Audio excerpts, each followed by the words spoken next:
Thank you, Madam President, Excellencies, distinguished delegates. At the outset, I congratulate the presidency of this COP28 for hosting this conference and thank the government of UAE for extending a warm hospitality to my delegation. Madam President, I bring the message of 30 million Nepali people to this conference. Our message is clear. Mountains are tortured by rising temperature. Save them first. I am deeply concerned about the finding of the recent IPCC report that states climate-induced disaster breaking records in the Himalayas.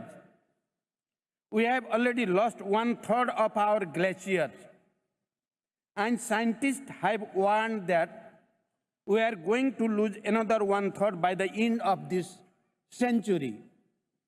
This is a wake-up call to all of us.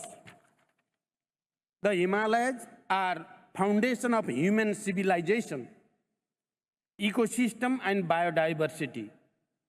They are providing global services to the people and the planet and are the source of livelihood for billions of people downstream.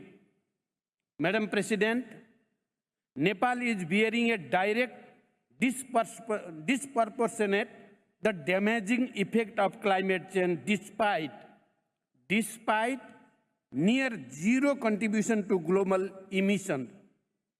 Due to an appalling injustice inflicted on us, our people are severely affected by climate-induced disasters such as landslide, floods, wildfire, glacier lake outburst, drought, etc.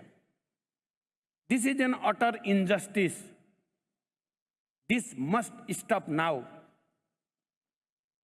In his opening remarks yesterday, the United Nations Secretary General said, and I quote, "Just days ago, I was on the melting ice of Antarctica. Not long ago, I was among the melting glaciers of Nepal. These two spots are far in distance, but united in the crisis," unquote.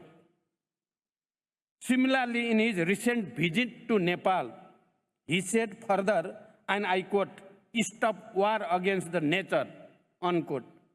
This was his reaction after having witnessed the disastrous impact of climate change in the mountains. Indeed, it is a war against nature as well as humanity.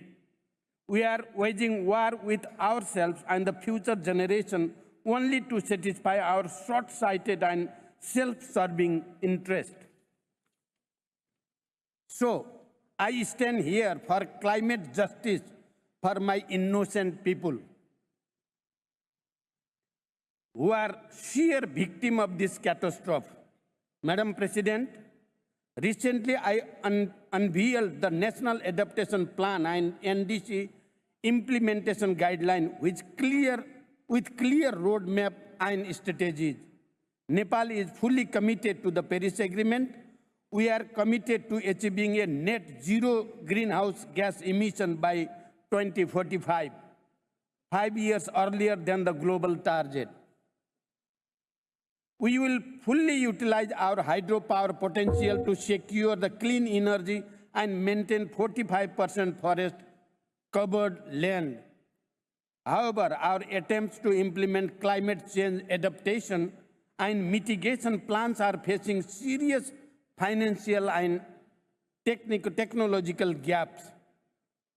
LDCs are more vulnerable to the impact of the climate change and are in desperate need of financial and technological support.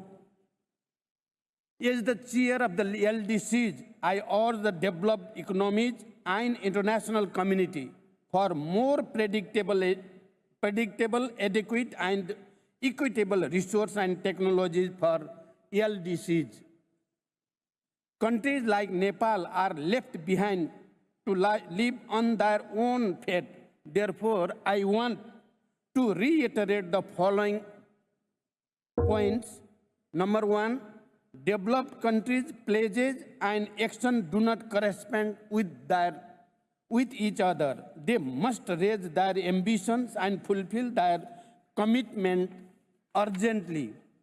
Number 2, they must scale up climate finance to make up for the US $100 billion shortfall and double the adaptation finance by 2025.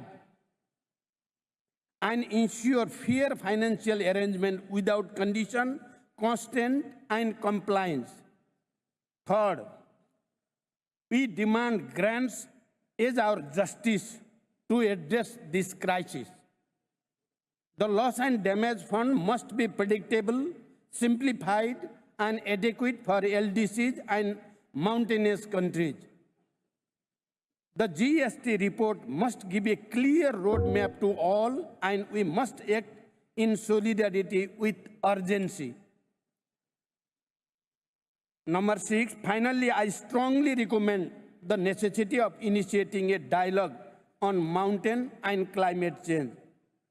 I wish a grand success of this conference. Thank you for your attention. Thank you very much. Thank you very much, Your Excellency. I would kindly like